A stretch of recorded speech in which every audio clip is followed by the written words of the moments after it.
First of all congratulations. Thank you. So trailer బాగుంది, back to back. But కొన్ని రోజుల క్రితం సోషల్ మీడియాలో ఒక ఫోటో బాగా వైరల్ అయింది. ఏది?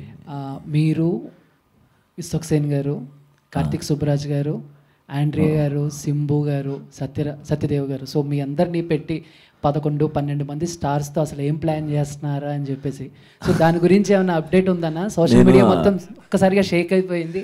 అది సినిమానా లేకపోతే ఏదైనా అడ్వర్టైజ్మెంటా, అసలు ఏంటి?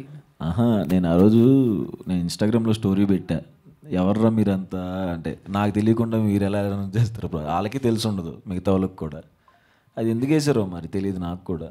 అది లేదు అసలు, నాకు తెలిసి నేనైతే లేను, మరి వాళ్ళు తెలియదు, అసలు జీరో ఐడియా అది నాకు. Okay done. అండ్ సోషల్ మీడియాలో కూడా అండ్ ఇప్పుడు మీరు బ్యాక్ టు బ్యాక్ హిట్స్ కొట్టిన తర్వాత అండ్ రెమ్యునేషన్ పెంచారు అన్న టాక్ వస్తుంది.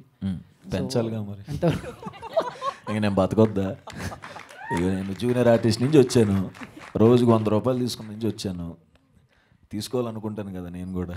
అదే 3,000 నుంచి 3 కోట్ల వరకు అని చెప్పేసి సో టాపిక్ అనమాట. 1000 రూపాయల నుంచి 3 కోట్ల దాకా. Super, thank you. 3 కోట్లు అనేది నెంబర్ నువ్వు చెప్పావు కాబట్టి చెప్పాను, నెంబర్ అది కాదులేండి.